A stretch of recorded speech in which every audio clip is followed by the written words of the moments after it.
اب جو کچھ مجھے حضرت امام المہدی کے بارے میں کہنا ہے، دوبارہ اپنی بات دہرا رہا ہوں، یہ میرا ذاتی گمان ہے، اختلاف کیا جا سکتا ہے۔ میرا گمان یہ ہے کہ یہ اب جو مجدد آئیں گے وہ حضرت مہدی ہوں گے۔ پہلی بات تو یہ جان لیجئے کہ مہدی دو ہیں، ایک شیعوں کے مہدی، ایک سنیوں کے مہدی، ان میں بڑا فرق ہے۔ شیعہ حضرات مہدی کو مانتے ہیں، وہ ان کے 12ویں امام ہیں، ان کے عقیدے کے مطابق انہیں پیدا ہونے کے فوراً بعد اس اندیشے سے کہ انہیں قتل کر دیا جائے گا ایک غار میں چھپا دیا گیا تھا۔ تقریباً 1200 برس سے وہ اس غار کے اندر ہیں، وہ روپوش ہیں، چھپے ہوئے ہیں، اسی لیے انہیں امام غائب کہا جاتا ہے، اور اب ان کا انتظار ہو رہا ہے، اس لیے انہیں امام منتظر بھی کہا جاتا ہے۔ اس لیے شیعوں کے دارالعلوم جو ہوتے ہیں، دارالعلوم المنتظر، وہ اس لیے کہ ان کا انتظار کیا جا رہا ہے۔ تو یہ ہے، اب وہ ان کا خیال ہے کہ آخری دور میں، آخری زمانے میں وہ ظاہر ہو جائیں گے، غار سے نکل آئیں گے۔ دیکھیے، میں اس عقیدے کو اس بنا پر رد نہیں کرتا کہ یہ ناممکن ہے کہ کیسے کوئی شخص جو ہے 1200 برس تک کسی غار کے اندر زندہ رہ سکتا ہے، نہیں، میں سمجھتا ہوں ممکن ہے۔ 300 برس تک اصحاب کہف رہے کہ نہیں رہے؟ سوئے رہے۔ 300 ایئرس ہم مانتے ہیں۔ حضرت عیسیٰ اسی حیات عرضی کے ساتھ 2000 سال سے موجود ہیں آسمان پہ کہ نہیں ہے؟ آپ کو معلوم ہے حضرت عزیر 100 برس تک مرنے کے بعد دوبارہ زندہ کر دیے گئے۔ فَأَمَاتَهُ اللَّهُ مِئَةَ عَامٍ ثُمَّ بَعَثَهُ۔ تو ناممکنات میں سے کوئی سوال پیدا نہیں ہوتا، لیکن یہ کہ آیا کوئی امامت معصومہ کا تصور قرآن اور حدیث سے ہمیں ملتا ہے؟ پھر یہ کیا یہ موروثی امامت کہ حضرت علی کی نسل جو حضرت فاطمہ سے چلی ہے اسی میں یہ امامت ہوگی؟ اس کے لیے ہمارے پاس کوئی دلیل نہیں ہے، ہم اس کو تسلیم نہیں کرتے۔ ہم تو سمجھتے ہیں کہ معصومیت ختم ہو گئی محمد الرسول اللہ صلی اللہ علیہ وسلم پر، خاتم المعصومین ہے محمد الرسول اللہ۔ اب ان کے بعد تو اجتہاد ہے اور خلافت ہے، عام معاملات میں اجتہاد ہوگا، نظام خلافت کا ہوگا۔ تو ہمارے نزدیک جو میں جس مہدی کا نام لے رہا ہوں وہ مہدی ہے جو ایک مجدد ہوں گے، جیسے کہ مجددین کے نام میں نے آپ کو گنوائے ہیں، مجدد الفسانی ہو، شاہ ولی اللہ ہو، سید احمد بریلوی ہو، شیخ الہند ہو، ایک ہوں گے انسان جو پیدا ہوں گے انسانوں کی طرح، عام طور پر اپنی عمر کو، پختگی کو پہنچیں گے، پھر وہ سامنے آئیں گے منظر پر، پھر وہ کام کریں گے، قیادت کریں گے، عرب میں ان کا ظہور ہوگا۔ دوسری بات یہ نوٹ کر لیجئے حضرت مہدی کے بارے میں، ہمارے ہاں احادیث کے جو مجموعے ہیں ان میں جو ٹاپ کے 2 مجموعے ہیں ان میں کہیں حضرت مہدی کا ذکر نہیں ہے، نہ صحیح بخاری میں نہ صحیح مسلم میں، لیکن ہم اسے نظر انداز نہیں کر سکتے کہ صحائح ستہ کی بقیہ 4 کتابوں کے اندر موجود ہیں، لہذا نظر انداز نہیں کر سکتے، اگنور کرنا ممکن نہیں ہے۔ اب اس میں چاہتا ہوں کہ کچھ حدیثیں آپ کو میں سناؤں جن میں حضرت مہدی کا تذکرہ کیا گیا ہے۔ پہلی ہے وعن عبداللہ ابن مسعود قال قال رسول اللہ صلی اللہ علیہ وسلم، حضرت عبداللہ ابن مسعود سے روایت ہے، وہ فرماتے ہیں کہ حضور نے ارشاد فرمایا لا تذهب الدنيا حتى يملك العرب رجل من اہل بیتی، یہ دنیا ختم نہیں ہوگی جب تک کہ عرب پر میرے اہل بیت میں سے ایک شخص کی حکومت قائم نہ ہو۔ اور آپ کو معلوم ہے کہ آج تک عرب پر حضور کے اہل بیت کی کوئی حکومت قائم نہیں ہوئی، اور جب قائم ہوئی بھی تھی حضرت علی کو اگر شمار کیا جائے، اس لیے کہ حضور نے وہ جو مشہور واقعہ ہے کہ ایک چادر میں لے لیا تھا حضرت علی کو اور حضرت فاطمہ اور حضرات حسنین کو، اللہم ہؤلاء اہل بیتی، اے اللہ یہ بھی میرے اہل بیت ہیں، تو حضرت علی کی بھی حکومت منعقد نہیں ہوئی، پورے عالم اسلام پر ان کی حکومت نہیں تھی، اس لیے کہ شام اور مصر دونوں صوبے جو ہیں انہوں نے ان کی اطاعت قبول نہیں کی تھی۔ اس حوالے سے یہ معاملہ ابھی ہونا ہے۔ لا تذهب الدنيا حتى يملك العرب رجل من اہل بیتی یواطئ اسمہ اسمی، اس کا نام وہی ہوگا جو میرا نام ہے، یعنی محمد صلی اللہ علیہ وسلم، اور ان کا نام بھی، مہدی کا نام بھی محمد ہو، مہدی تو ان کا لقب ہے۔ یہ ترمذی میں بھی ہے، ابو داؤد میں بھی ہے، سنن ابی داؤد، جامع ترمذی۔ بلکہ ابو داؤد میں ایک اور روایت ہے، قال، حضور نے فرمایا، لو لم یبقى من الدنیا الا یوم، اگر دنیا کی زندگی میں سے کچھ بھی نہ بچے سوائے ایک دن کے، لطول اللہ تعالی ذلک اليوم، تو اللہ تعالیٰ اس دن کو لمبا کر دے گا، حتی یبعث فیہ رجلا منی، یہاں تک کہ میرے خاندان میں سے ایک شخص کو اٹھائے گا، من اہل بیتی، میرے اہل بیت میں سے، یواطئ اسمہ اسمی و اسم ابی ہے اسم ابی، جس کا نام میرے نام پر ہوگا، جس کے والد کا نام میرے والد کے نام پر ہوگا، محمد ابن عبداللہ ان کا نام ہوگا، اور وہ یملأ الارض قسطا وعدلا کما ملئت ظلما وجورا، وہ سرزمین عرب کو عدل اور انصاف سے اسی طرح بھر دیں گے جیسے کہ وہ ظلم اور زیادتی سے بھر چکی ہوگی۔ دوسری روایت ہے حضرت ابو سعید خدری رضی اللہ تعالی عنہ سے، حضور نے فرمایا، المہدی منی اجل الجبہۃ اقن الانف یملأ الارض قسطا وعدلا کما ملئت ظلما وجورا یملک 7 سنین، رواہ داود، کہ مہدی مجھ میں سے ہوں گے بڑی روشن پیشانی والے اور بڑی کھڑی ناک والے، وہ زمین کو بھر دیں گے انصاف سے اور عدل سے جیسے کہ وہ ظلم سے بھری ہوئی ہوگی، اور وہ 7 برس تک حکومت کریں گے۔ عرب میں خالص خلافت علی منہاج النبوہ کا نظام حضرت مہدی کے ہاتھوں قائم ہوگا اور 7 برس تک قائم رہے گا عرب کے اندر، اس کا اگلا مرحلہ میں بعد میں بیان کروں گا۔ تیسری روایت، اور اس کو میں اس لیے خاص طور پہ سنا رہا ہوں کہ اس میں وہی الفاظ آئے ہیں جو میں نے ابتدا میں حدیث آپ کو سنائی تھی، اس کے الفاظ ہیں۔ عن ابی سعید قال ذکر رسول اللہ صلی اللہ علیہ وسلم بلان یصیب هذه الامہ حتی لا یجد الرجل ملجا یلجا الیہ من الظلم، حضور نے ذکر فرمایا کہ ایک دور ایسا آئے گا انتہائی ابتلا اور آزمائش اور مصائب کا کہ کسی شخص کو کوئی سر چھپانے کی جگہ نہیں ملے گی اس ظلم سے اپنے آپ کو بچانے کے لیے۔ فَيَبْعَثُ اللَّهُ رَجُلًا مِّنْ عِتْرَتِي وَأَهْلِ بَيْتِي، تو پھر اللہ میرے خاندان میں سے، میرے اہل بیت میں سے اٹھائے گا ایک شخص کو، فَيَمْلَأُ بِهِ الْأَرْضَ قِسْطًا وَعَدْلًا، اور اس کے ذریعے سے اللہ تعالیٰ زمین کو عدل و قسط سے بھر دے گا۔ يَرْضَى عَنْهُ سَاكِنُ السَّمَاءِ، یہ وہی الفاظ آ گئے، اب اس سے پھر راضی ہو جائیں گے آسمانوں میں رہنے والے بھی، وَسَاكِنُ الْأَرْضِ، اور زمین میں رہنے والے بھی۔ لا تدع السماء من قطرها شيئا الا ثبته، آسمان اپنا ایک قطرہ بھی نہیں روکے گا مگر یہ کہ اس کو زمین کے اوپر نثار کر دے گا، بارش کی شکل میں گرا دے گا۔ ولا تدع الارض من نباتها شيئا الا اخرجته، اور زمین اپنی پیداوار میں سے کوئی شے نہیں چھپائے گی، نہیں روکے گی مگر اس کو ظاہر کر دے گی۔ چوتھی حدیث جو ہے وہ حضرت ام سلمہ سے رضی اللہ تعالی عنہ، قال سمعت رسول اللہ صلی اللہ علیہ وسلم یقول المہدی من عترتی من اولاد فاطمہ، رواہ ابو داؤد، یہ بھی سنن ابو داؤد کی روایت ہے۔ حضور نے فرمایا مہدی میرے خاندان سے، میرے اہل بیت سے ہوں گے، یعنی اولاد فاطمہ میں سے، اور تفسیر اس کی آتی ہے کہ حضرت حسن کی اولاد میں سے ہوں گے۔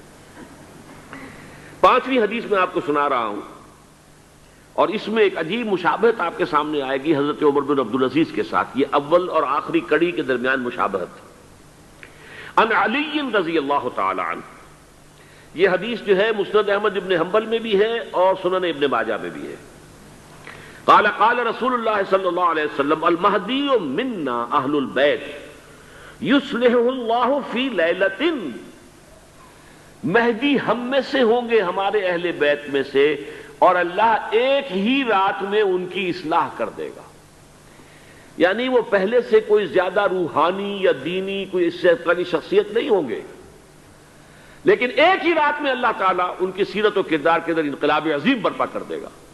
جیسے کہ میں نے عرض کیا تھا آپ سے کہ عمر بن عبدالعزیز کی زندگی میں انقلاب عظیم آیا ہے، خلافت کا بوجھ پڑتے ہی کہاں وہ خوش باش اور خوش لباس اور خوش خوراک، وہ شہزادہ ٹھاٹ باٹ والا، جاگیر والا، گورنر کا بیٹا اور خود گورنر، اور کہاں یہ کہ اس کی وہ درویشی جو میرے نزدیک واللہ عالم، ڈرتے ڈرتے کہہ رہا ہوں، میرے نزدیک وہ حضرت ابو بکر، حضرت عمر اور حضرت علی کی درویشی کو بھی مات دے گئی، لیکن کنٹراسٹ بہت شدید ہے۔ وہاں جو بھی کچھ تھا وہ تدریجاً آیا تھا، ہوتے ہوتے ہوتے ایک انتہا، اور یہاں سڈن آیا۔ چھٹی حدیث، عن انس سمعت رسول اللہ صلی اللہ علیہ وسلم یقول نحن ولد عبد المطلب سعادت و اہل الجنہ، ہم عبد المطلب کی جو اولاد ہیں اور نسل ہیں، ہم جنت کے سردار ہیں. اور پھر آپ نے نام گنوائے ہیں، انا وحمزۃ وعلی وجعفر والحسن والحسین والمہدی. میں خود اور حضرت حمزہ بنو عبد المطلب میں سے، عبد المطلب کے بیٹے، اور علی اور جعفر حضرت علی کے بھائی جعفر طیار، اور حسن اور حسین حضرت فاطمہ کے لخت جگر حضرت علی کے بیٹے، والمہدی، اور آخر میں جا کر پھر مہدی. اب میں آپ کو ایک حدیث سنانے چلا ہوں جس میں ایک عجیب نقشہ سامنے آتا ہے کہ یہ مہدی جب ظاہر ہوں گے تو کس طور سے ظاہر ہوں گے، ان کے ظہور کی کیفیت کیا ہوگی، کیف یظہر. یہ روایت ہے حضرت ام سلمہ سے رضی اللہ تعالی عنہا، حضور کی زوجہ محترمہ ہیں. فرماتی ہیں ام سلمہ عن النبی صلی اللہ علیہ وسلم قال یکون اختلاف عند موت خلیفۃ، موت خلیفۃ. حضور نے فرمایا ایک خلیفہ کی موت پر اختلاف واقع ہو جائے گا، خانہ جنگی ہو جائے گی. فَيَخْرُجُ رَجُلٌ مِّنْ أَهْلِ الْمَدِينَةِ حَارِبًا إِلَىٰ مَكَّةَ. پھر مدینے کے لوگوں میں سے ایک شخص نکلے گا، بھاگے گا اور جا کر پناہ لے گا اور چھپ جائے گا مکے میں. فَيَأْتِيهِ نَاسٌ مِّنْ أَهْلِ مَكَّةِ. پھر اس کے پاس آئیں گے اہل مکہ، مکہ کے لوگ. فَيُخْرِجُونَهُ، اور اسے نکالیں گے، جہاں وہ چھپے ہوئے ہوں گے وہاں سے نکالیں گے. وَهُوَ كَارِهٌ، اور وہ بالکل اس کو پسند نہیں کر رہے ہوں گے، نہ وہ خواہش مند ہوں گے کہ ان کے وہ ہاتھ پر بیعت کی جائے، نہ وہ یہ چاہیں گے کہ وہ میدان میں آئیں اور ان کو جو ہے اپنا لیڈر مانا جائے. وَهُوَ كَارِهٌ فَيُبَايِعُونَهُ بَيْنَ الرُّكْنِ وَالْمَقَامِ. لیکن لوگ جو ہے پھر اصرار کے ساتھ ان کے ہاتھ پر بیعت کریں گے رکن اور مقام کے درمیان. رکن وہ کونا ہے خانہ کعبہ کا جس میں حجر اسود لگا ہوا ہے، اور مقام ابراہیم جو ہے، ان دونوں کے مابین جو یہ علاقہ ہے یہاں پر وہ بیعت ہوگی. وَيُبْعَثُ إِلَيْهِ بَعْثٌ مِّنَ الشَّامِ. ان کے خلاف ایک لشکر بھیجا جائے گا شام سے. نہیں کہا جا سکتا کہ باسی حکومت اس وقت کی جو ہے اس کی طرف سے کوئی مسئلہ اس طرح کا اٹھ کھڑا ہو، اس لیے کہ ابھی تو بہرحال باسی حکومت وہاں ہے. فَيُخْسَفُ بِهِمُ بِالْبَيْضَاءِ بَيْنَ مَكَّةَ وَالْمَدِينَةِ. لیکن اللہ تعالیٰ اس لشکر کو مکے اور مدینے کے درمیان وادی بیضاء میں دھسا دے گا، زمین کے اندر پورے کے پورے لشکر کو. فَإِذَا رَأَى النَّاسُ ذَلِكَ، جب لوگ یہ دیکھیں گے کہ اتنی بڑی نشانی ظاہر ہو گئی، أَتَاهُ أَبْدَالُ الشَّامِ وَعَصَائِبٌ من العراق فَيُبَايِعُونَهُ. اب شام سے سارے کے سارے جو اولیاء اللہ ہیں وہ بھی آئیں گے، اور عراق سے جوق در جوق لوگ آئیں گے اور ان سے بیعت کریں گے. وَيَعْمَلُ فِي النَّاسِ بِسُنَّةِ نَبِيِّهِمْ. پھر وہ عمل کریں گے لوگوں کے مابین، حکومت کریں گے اپنے نبی کی سنت کے مطابق. وَيُلْقِي الْإِسْلَامُ بِجَرَانِهِ، اور اسلام اپنی گردن زمین پر ٹکا دے گا. وَالْأَرْض فِي الْأَرْض، زمین میں. فَيَلْبَسُ 7 سنین، پھر وہ 70 برس تک حکمران رہیں، 7 برس تک حکمران رہیں گے. ثم یتوفا، پھر ان کا انتقال ہوگا. ویصلی علیہ المسلمون، اور مسلمان ان پر نماز پڑھیں گے. یہ جو میں نے آپ کے سامنے نقشہ کھینچا ہے، اس سے اب میں ایک نتیجہ نکالتا ہوں. اسے بھی میرا گمان کہیے، اختلاف بھی کر سکتے ہیں آپ، اگر اس کو وزنی سمجھے تو قبول بھی کر سکتے ہیں. وہ یہ ہے کہ میرے نزدیک شاہ فہد کے انتقال پر لا محالہ یہ صورتحال پیدا ہو جائے. ولی عہد وہاں ہیں عبداللہ بن عبد العزیز. امریکہ کو وہ پسند نہیں کرتے اور امریکہ انہیں پسند نہیں کرتا. یہ بالکل تش تش بام ہے. امریکہ نے لازماً جس طریقے سے اپنے پنجے گاڑے ہیں سعودی عرب کے اندر، اپنا فوجی اڈا بنایا ہے، تو آسانی کے ساتھ وہاں سے اپنے پنجے ہٹانے کے لیے تیار نہیں. ایک حدیث میں آتا ہے قرن الشیطان، نجد سے شیطان کا سینگ برآمد ہوگا. وہ شیطان کا سینگ ہے. جو میزائل وہاں پر لگے ہوئے ہوں گے اس وقت، در حقیقت وہ سارے کے سارے جو ہیں وہ شیطان کے سینگ ہیں. بہرحال کوشش وہ کرے گا کہ جیسے کہ اس نے جارڈن میں کیا، کتنے عرصے سے وہاں شاہ حسین کا چھوٹا بھائی حسن جو ہے وہ ولی عہد تھا، عین وقت کے اوپر آ کر، اور پتہ نہیں کیسی کیسی دوائیاں دے کر اسے لے کر آئے ہیں شاہ حسین کو، مرتے ہوئے کو تھوڑی دیر زندہ رکھنے کے لیے، اور وہ تبدیلی کروا کر جو ہے واپس لے گئے ہیں۔ تو یہ معاملہ ہوا ہے، تبدیلی کروا دی، وہاں تو ہو گئی آرام سے، کوئی بات نہیں۔ بحرین میں بھی غالباً ایسا ہی معاملہ ہوا ہے، واللہ عالم، مجھے یاد پڑتا ہے کہ وہ چاہتے ہیں کہ ہمارا پسند کا آدمی آئے۔ اگر سعودی عرب میں یہ کام کیا گیا تو اس کا لازمی نتیجہ خانہ جنگی ہوگا، اس لیے کہ وہاں کی روایت یہ بڑی سخت ہے، بڑی پختہ ہے۔ پھر یہ کہ وہاں جو ہے امیر عبداللہ جو ہے، جو وہاں پر اگرچہ سپہ سالار وہ نہیں ہے، کمانڈر ان چیف وہ نہیں ہے، کمانڈر ان چیف تو کوئی اور ہے، لیکن الحرس الوطنی جو ہے، نیشنل گارڈز، بہت بڑی فورس ہے وہ، اصل بیڈوین فورس جو ہے صحرا کے لوگوں کی، عرب فورس، وہ در حقیقت الحرس الوطنی ہے، نیشنل گارڈ ہے، اور اس کا کمانڈر ان چیف یہ ہے امیر عبداللہ۔ تو لازماً یہ شکل جو ہے پوری ہو کر رہے گی۔ جیسے ہی یہ معاملہ ہوا شاہ فہد کے انتقال کا، تو یہ اختلاف ہوگا، خانہ جنگی ہوگی، پھر کوئی اللہ کا بندہ جو ہوگا۔ میرے نزدیک، میں آج سے کوئی 6-7 سال پہلے سالانہ اجتماع تھا تنظیم اسلامی کا راولپنڈی میں، میں نے اس وقت وہاں کہا تھا، اس سے ذرا اخبارات میں بھی کچھ وہ کنٹروورسی آئی تھی کہ میرے نزدیک امام مہدی پیدا ہو چکے ہیں، ان کے ظہور کا وقت قریب ہے۔ اور اس کی تھوڑی سی بعد میں مجھے معلوم ہوا کہ جین ڈکسن غالباً نام ہے امریکن اس کا، جس نے یہ پیشن کوئی خبر دی تھی کہ 1962 میں عالم عرب میں ایک بچہ پیدا ہوا ہے کہ جو وہاں کا نقشہ بدل کر رکھ دے گا۔